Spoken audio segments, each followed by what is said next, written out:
Bon les amis, c'est une vidéo un peu particulière aujourd'hui. Ça devait être une vidéo de pêche. Et malheureusement la sortie va être très vite écourtée parce que voilà, j'ai commencé à me mettre à l'eau, j'ai mis en place la ligne de traîne et puis je sais pas, rapidement j'ai eu des mauvaises sensations au niveau du kayak. Alors je me suis dit peut-être que j'ai accroché quelque chose avec la ligne de traîne qui déséquilibre le kayak, j'ai remonté la ligne de traîne. J'étais avec un collègue qui lui était plutôt parti faire la chasse sous-marine et je lui ai dit c'est bizarre, il y a un truc qui va pas là, la houle était bizarre, la houle était un peu de travers, un peu croisée, parce qu'il y avait la houle de mer, il y avait la houle de vent. Donc je me suis sorti de la houle et je sais pas, vraiment le kayak savonnait quoi, vous voyez, et il avait tendance à, je sais pas, à déraper sur l'eau et voilà, et on avait prévu d'aller sur un spot quand même assez éloigné. Et là je ne me sentais pas du tout stable sur le kayak et du coup là j'ai dit à mon binôme bah écoute là je le sens pas, j'y vais rentrer, si jamais c'est plus calme au bord à l'abri peut-être que je pêcherai. Voilà. Et écoutez, je vous propose de voir la vidéo et puis on se retrouve à la fin parce que là voilà, là c'est la fin. Donc je vous rassure, je vais bien, mais on se retrouvera à la fin pour faire le bilan de tout ça et en parler. Allez, à plus tard les amis, bon visionnage. Et puis bah, pour le coup, je sais pas trop si c'est une version on the flow ou under the flow là. Je sais pas, vous me direz en commentaire. Allez, à plus tard les amis. Salut les amis, c'est Peyo, la petite chaîne Peyo on the flow. Tout ça pour vous dire qu'aujourd'hui, il n'y aura pas de vidéo de pêche. Vous voyez, le matériel est là. Le problème c'est ça. Vous voyez, j'étais parti en mer et je me suis rendu compte, presque arrivé sur mon spot un peu au large, qu'il y avait quelque chose qui allait pas avec le kayak, c'était pas une histoire de houle et tout. J'ai demandé au collègue s'il voyait quelque chose à l'arrière, s'il avait couché quoi que ce soit, parce que je croyais que le kayak ça venait à bord. Et il m'a dit non. Mais du coup, j'ai décidé de rapatrier. Je lui ai dit que ça devrait aller, ne pas me raccompagner, chose c'était une connerie, j'aurais dit de me raccompagner, mais comme il avait plongé aussi, j'ai pas voulu l'emmerder. Bon maintenant je le vois, il est là-bas, il est un peu au large. Et moi je me suis vite rendu compte que je n'avais pas réussi à rentrer parce que le kayak était complètement l'eau. Donc j'ai réussi à me mettre à l'abri sur un sec qui dans le pire des cas va monter jusque là-haut et passera pas au-dessus, donc j'ai le temps encore de voir venir. Mais il va falloir que je trouve, déjà je vais retourner le kayak, je vais essayer de regarder d'où vient la voie d'eau, si c'est réparable ou pas, parce qu'après derrière j'ai pas grand chose à faire pour rentrer.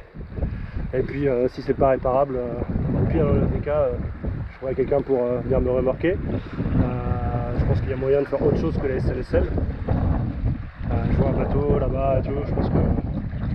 Voilà, de toute façon j'ai pris le téléphone, vous voyez, j'avais le gilet sur moi, et heureusement parce que si j'avais dessalé avec en plus le kayak à tirer, ça aurait été la merde. Bon, je vais retourner, je vais essayer de voir ce qu'il en est, avant de commencer à éventuellement alerter un bateau, regarder si c'est... Quelle est l'ampleur des dégâts ou pas. Voilà, bon l'eau est pas encore super froide, on est dimanche, il y a du monde sur l'eau, je devrais trouver une solution.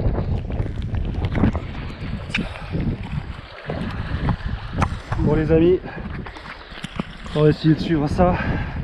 J'essaie de le monter en fait, là tout le poids est à l'arrière, je pense que l'entrée d'eau est à l'arrière. Le problème c'est qu'il a déjà embarqué pas mal d'eau et que du coup c'est une misère, je peux pas appuyer sur l'avant, sinon il plie. Allez. Je suis en train de monter centimètre par centimètre jusqu'au moment où je vais réussir à le faire basculer sans qu'il prenne appui sur la roche, parce que j'ai peur qu'il casse en deux, il y a tellement de poids ici en fait. Et après je voudrais regarder dans quel état il est. Et dans le pire des cas, j'ai vraiment pas beaucoup de distance à faire, me dire que dans le pire des cas, je le retourne si la prise d'eau est par l'entrée, par le haut, pas par le bas, par en dessous, je vais y arriver.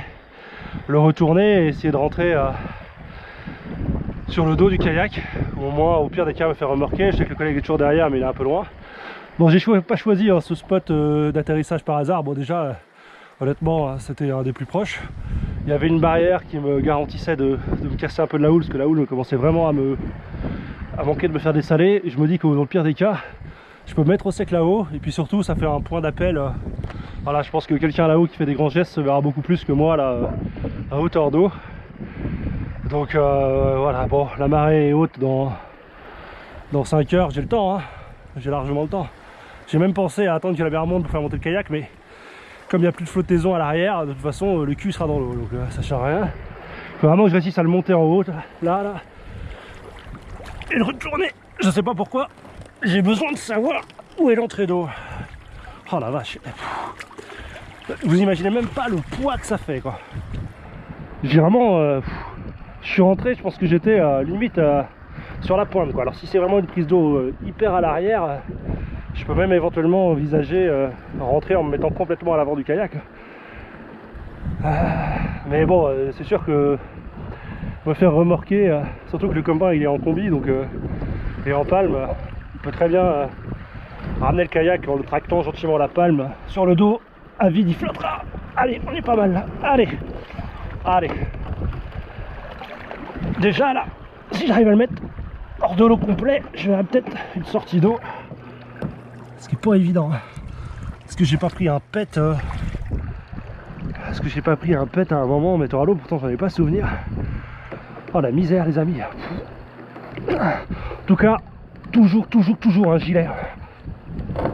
Toujours un gilet, toujours un moyen de communication à bord. C'est ce qui fait que je suis pas très inquiet pour le moment. Et c'est ce qui a fait que... Tiens, bah, il y a un phoque. Il va peut-être vouloir me ramener lui. Il est bien, il est peinard. Bon allez, encore un effort les amis. Déjà si j'arrive à répartir, à le mettre à plat, je répartirai l'eau sur toute la surface de la coque. Allez, voilà. Allez. Bon, je vais essayer de le retourner. Et on se retrouve après pour l'estimation des dégâts. Alors faut que je fasse attention, on monte. Je vais prendre un moment pour remettre le matériel à sec quoi. Bon bah les amis, voilà ce qu'il y a dans le kayak. Donc là c'est vraiment la misère. J'arrive à peine à le retourner. Là j'ai une grosse entrée d'eau. Et heureusement qu'il y a les flotteurs à l'intérieur. Parce que là, sinon j'étais vraiment dans la merde. Hein. Là je tomberais. Hein. Bon, faut que je trouve un moyen de le retourner. Ça y est les amis, il vide. Il vide, il va être moins lourd. Plus facile à manipuler. Ouais, c'est bizarre, j'ai dû passer sur une roche parce que j'ai des grosses rayures. Mais rien qui ressemble à une vraie voie d'eau quoi. Ah ouais, j'ai des ouvertures, j'ai dû prendre une roche. Hein. Je vois pas où, quand, comment, mais j'ai dû prendre une roche. Ah ok, je viens de voir je viens de voir l'entrée d'eau, elle est là. Et elle est belle. Elle est là et elle est très belle.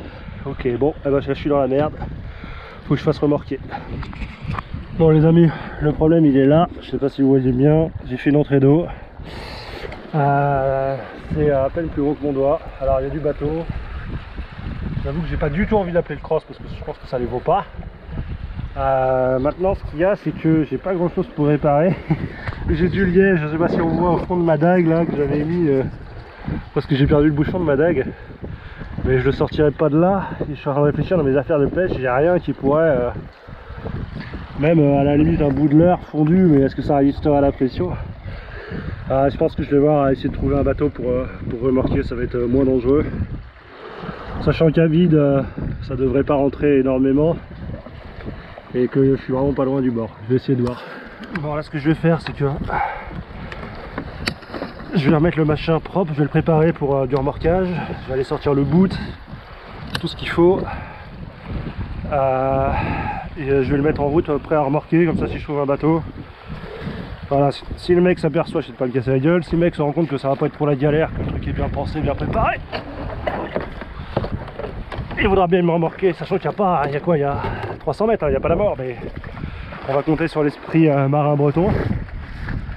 Honnêtement, dans le pire des cas, les amis, c'était pas la mort. Hein. J'ai fait le trajet, j'ai fait un peu plus de ce trajet-là pour venir jusque là. Donc j'aurais pu éventuellement le refaire dans l'autre sens en trouvant un moyen de gagner du temps en colmatant un peu le trou. Mais bon, il y a du bateau. Je vais quand même tenter le remorquage. Ça doit ressembler les affaires. Je vais quand même tenter le remorquage.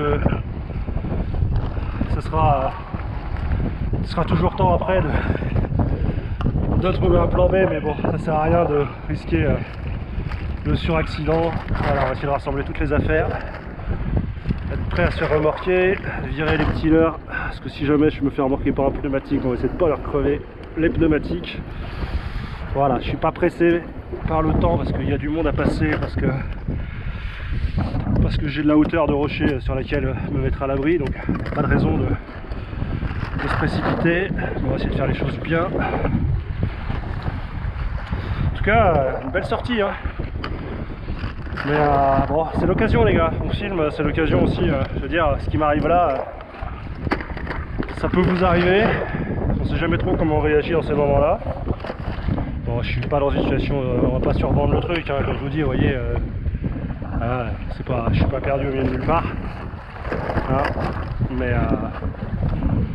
mais bon, il faut quand même prendre les bonnes décisions et rapidement quand même, parce que voilà, bon, j'ai pas non plus envie d'escalader tout ça. Hop là, allez, tac, mettre ça prêt à partir, les cannes aussi.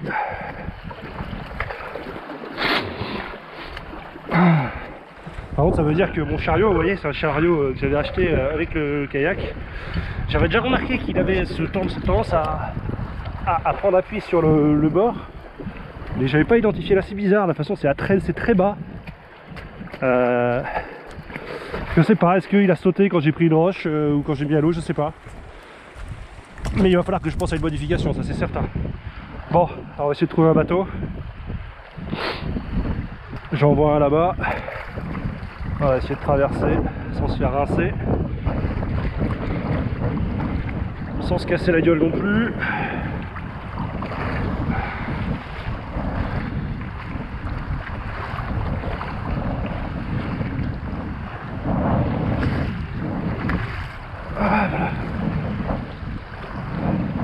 Allez, je vais couper la caméra parce que si jamais je dois appeler un bateau, j'ai pas forcément envie que les gars soient sur la vidéo, ils ont peut-être pas envie non plus. Voilà, regardez, je suis arrivé au bord là et j'ai encore de l'eau à gaver. Et je me rends compte qu'en fait il n'y a pas de... Moi j'avais un tempo, il y avait des poches étanches dedans, là j'ai pas de poche étanche dans le troller. Ça c'est un truc très clairement, je vais me rapprocher d'un professionnel pour faire poser des poches étanches à l'intérieur pour garder quand même un minimum de flottaison. Parce que là, bon allez, on va le laisser comme ça, là, on va laisser se vider parce que moi j'ai quand même un peu à remonter. Et puis on va aller débriefer un peu tout ça. Bon voilà les amis, nous voilà arrivés au bord. Déjà pour commencer, un grand merci au bateau qui m'a remorqué. Si jamais vous voyez cette vidéo, les cocos, les gars, merci et n'hésitez pas à vous signaler soit en commentaire, soit venir me trouver en MP parce que j'ai cru comprendre qu'on était à peu près du même coin. Donc n'hésitez pas à vous signaler et on ira boire un verre, je trouverai une solution pour vous remercier encore plus parce que voilà.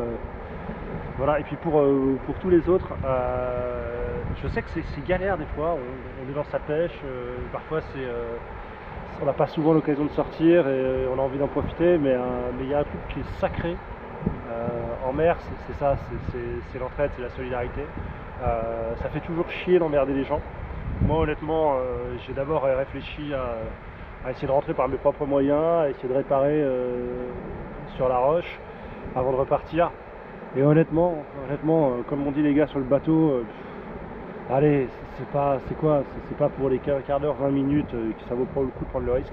Mais vraiment, ouais.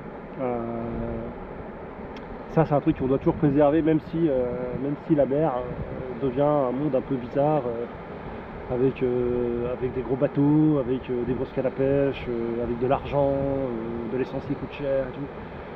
Il y a quelque chose qui doit toujours être gratuit et qui doit être un réflexe, c'est vraiment l'entraide en mer. Donc voilà. Écoutez, bon, tout s'est bien passé pour moi. Et là, comme ça, un peu à froid, même si ce sera encore plus à froid tout à l'heure, je pense que j'ai commis une erreur, qui est une erreur d'appréciation. C'est quand j'ai décidé de faire demi-tour et que j'ai dit à mon collègue qu'il n'y avait pas besoin de me raccompagner, que ça irait. Bah non les gars, quand pour une raison XY, si à un moment vous devez rentrer parce qu'il y a un truc qui va pas, que ce soit en plongée parce que vous ne vous sentez pas bien, là en mer parce qu'il y a un problème sur le kayak et tout, faites-vous raccompagner. plus mon pote il était en congé, donc clairement j'aurais pu monter sur son kayak, tracter le mien et lui rentrer à la palme, on n'était pas loin, c'était faisable. On aurait pu se démerder et puis on sait jamais, voilà, si là j'ai pu aller me poser sur la roche, mais si j'avais dessalé, est-ce que j'aurais pu remonter sur le kayak? Est-ce que le kayak, enfin voilà, je pense que le kayak était déjà à moitié sous l'eau, donc j'aurais eu pu que me laisser dériver. Voilà. Bon, ça c'est l'erreur que j'ai fait. Après, j'ai pas tout fait mal. Bon, après, bien surveiller, regarder, être attentif à l'entretien de son kayak. Là, pour le coup, je vois pas comment est arrivée la fissure. Je sais comment elle est arrivée, mais je vois pas à quel moment ça peut arriver. Donc voilà, je pense que je vais faire réviser le kayak par un professionnel. Ça va être l'occasion de me tranquilliser. Maintenant, je pense que là où j'ai bien géré, c'est que je me suis pas fait entraîner par ma passion, voilà, l'envie de pêcher et tout. La priorité c'est toujours de rentrer vivant et j'ai pas hésité. Quand j'ai senti qu'il y a un truc qui allait pas, je me suis pas posé la question de tiens est-ce que je peux jeter l'ancre ou quoi que ce soit. J'ai dit on fait demi-tour, direct on rentre, on fait demi-tour. Là-dessus je pense que c'était la bonne réaction. La deuxième c'est quand j'ai commencé à comprendre que l'arrière du kayak était vraiment dans l'eau et que ça allait être compliqué pour moi pour rentrer. Un peu comme en chasse sous-marine, quand vous nagez en mer, que vous êtes fatigué, il y a un moment il faut pas lutter contre le courant parce que la mer est plus forte que vous, il gagnera toujours. Voilà, c'est pareil, je me suis dit que vouloir rentrer avec la houle latérale, j'allais finir par dessaler et franchement je suis pas passé loin plusieurs fois. Donc j'ai regardé comment est-ce que je pouvais me servir des éléments. J'avais une houle latérale, un vent légèrement latéral aussi. J'ai repéré une barre de roche. Je me suis dit que voilà, il fallait que je réussisse à arriver à hauteur de cette barre de roche et qu'après je me mette dans l'axe avec la houle et le vent dans le dos et que je me laisse dériver jusqu'à cette barre de roche, que je me laisse aller m'échouer sur cette barre de roche. Il s'avère qu'en plus cette barre de roche, je la connais bien et que le sommet du plus haut rocher, il n'est pas recouvert à marée haute. Donc dans le pire des cas, voilà, je savais que même si je devais attendre jusqu'à la nuit, je ne serais jamais sous l'eau. Voilà, après une fois au sec, j'en ai chié à monter le kayak. Honnêtement, un kayak plein d'eau, c'est lourd. C'est pour ça que je vais réfléchir à essayer d'y poser des poches étanches à l'intérieur parce que vraiment là, il faut limiter le volume d'eau qu'il peut y avoir dedans. Voilà, et après, bon, sur le caillou, voilà, se mettre à l'abri. Et je vais d'abord commencer par me mettre complètement à l'abri avant de commencer à réfléchir à la suite. Et après, avant de commencer à vouloir alerter un bateau, dans la mesure où j'avais le temps, que j'étais pas pressé par le temps et que plus le temps entre guillemets allait avancer, plus il allait y avoir de bateaux sur l'eau parce qu'on était en milieu de matinée. C'était préparer le remorquage, donc alléger le bateau, essayer d'évacuer l'eau. En même temps essayer de comprendre aussi parce que voilà, bon, il n'y avait pas de raison, mais parfois ça peut être une histoire de bouchon. Moi j'avais pas ça sur mon kayak, mais vous ça peut être ça peut être des bouchons. Réparer, je pense que je vais réfléchir à peut-être à trouver un kit de réparation rapide parce que là voilà, un petit peu de plastique, alors je sais plus, il faut que je regarde moi si c'est du PP ou du PE sur le mien, mais un petit peu de plastique, peut-être dans une boîte étanche, un petit chalumeau qu'on utilise parfois en cuisine pour chauffer rapidement. Là j'aurais pu éventuellement colmater, mais encore une fois c'est en dernier recours. Reprendre la mer c'était vraiment le dernier recours. Là j'avais un peu de liège, je me disais qu'en récupérant du liège, en bourrant dans le trou, ça pouvait colmater et me faire gagner du temps. Et finalement je regarde l'eau que j'ai embarquée sur le remorquage, j'ai embarqué énormément d'eau. Donc oui, peut-être que ça n'aurait pas été possible de reprendre la mer. Mais voilà, peut-être réfléchir à un kit comme ça en dernier recours. Mais sinon, voilà, un truc important, le gilet, parce que même dans la tête, de savoir qu'on a son gilet, qu'on risque d'aller à l'eau et qu'on a son gilet, ça joue énormément. En plus de ça, ça tient chaud. Aujourd'hui, d'habitude, je mets toujours un bas de combinaison parce que l'eau est froide et tout. Pensez effectivement, voilà, à rester couvert parce que l'eau peut être froide, on ne sait pas combien de temps on va rester dans l'eau. J'avais le bout pour remorquer, j'avais le sifflet, ça m'a permis d'alerter. Voilà, je me suis mis à l'avant des roches, bien en évidence, le sifflet à la bouche, les mains en croix au-dessus de la tête. Le premier bateau qui est passé, il a compris tout de suite. Voilà, il y a des codes de la mer qu'il faut comprendre, qu'il faut appréhender. Et voilà, donc écoutez, pas de sortie pour moi aujourd'hui, mais une expérience qui va me faire réfléchir. Je vais sans doute déjà dans un premier temps faire réparer le kayak par un professionnel, même si voilà, je sais réparer, j'ai un peu de matériel à la maison, mais là la fissure est mal située. Et puis je vais en profiter pour le faire réviser complet. Parce que voilà, moi je serai plus tranquille. Je suis content, tout était arrivé à bord. J'ai rien perdu. Donc non, ça s'est bien goupillé pour moi. Voilà, si vous avez d'autres astuces, si vous avez en commentaire peut-être des choses que j'aurais pu faire mieux, voilà, moi j'ai réagi sur l'instant, je pense que je m'en suis pas trop mal sorti. Mais encore une fois, le contexte fait que, et ça m'amène à la conclusion, je sors jamais en kayak dans des conditions foireuses. Là aujourd'hui, je suis en train de me dire que le vent avait un peu tourné, c'était pas tip top, mais voilà. Si la mer avait été un peu démontée, un peu plus démontée que ça aujourd'hui, ça aurait pu mal finir pour moi, quoi. J'aurais pu passer un bon moment dans l'eau à dériver. Donc voilà, bon, j'avais le téléphone dans la pochette étanche. En dernier recours, j'aurais pu appeler le cross, mais là honnêtement, je ne me voyais pas faire bouger le cross pour ça. Et la preuve, c'est que c'est très bien terminé. Mais ouais, morale de l'histoire, quand vous sortez en mer, sortez dans les bonnes conditions. Sortez avec l'équipement. L'équipement voilà, qui vous servira peut-être une fois sur 100, mais je vous assure que la 100e fois vous êtes content de l'avoir. Et puis quand vous êtes en binôme, on déconne pas. La priorité c'est de rentrer, donc on ne fait pas les fiers avec le binôme, il est là pour ça, un binôme c'est là pour ça, même si vous avez peur de l'emmerder. Moi j'ai eu peur d'emmerder mon binôme, de lui pourrir sa sortie. Et ben cette fois-ci ça aurait été lui, et la prochaine fois ça aurait été moi. Un binôme c'est là pour ça. Donc on attrape le binôme et on lui dit des choses, on lui dit mec, il y a un truc qui va pas, je veux rentrer, et comme il y a un truc qui va pas, je sais pas dans quel état je vais rentrer, donc tu t'arrêtes, tu viens avec moi, un binôme ça sert à ça. Voilà, je reproche absolument rien à mon binôme, c'est moi qui lui ai dit que tout était ok, c'est moi qui lui ai dit de continuer, parce que sinon je suis persuadé qu'il aurait fait demi-tour, il serait rentré avec moi, j'ai aucun doute là-dessus, d'accord. Voilà, eh ben, écoutez les amis, pour les poissons ça sera la prochaine fois. J'espère quand même que cette petite vidéo voilà, va vous permettre de réfléchir un tout petit peu, ça n'arrive pas qu'aux autres. Voilà, moi ça va beaucoup me faire réfléchir. Je pense que les prochaines semaines je vais penser plus sécurité que pêche. Je vais revoir un petit peu tout ce qu'il y a à revoir, y compris dans ma pratique. Et voilà, je vous invite à prendre un petit moment pour faire de même. Parce que voilà, une fois que tout est terminé, quand ça s'est bien terminé, c'est une belle histoire, c'est une belle aventure, on peut en rigoler avec les copains, mais voilà, dans le cas où ça termine mal, bah, ça rigole. Bon allez les amis, en attendant il fait beau, prenez soin de vous, faites attention à vous, et puis essayez de faire du poisson quand même. Allez, salut les amis, à plus tard.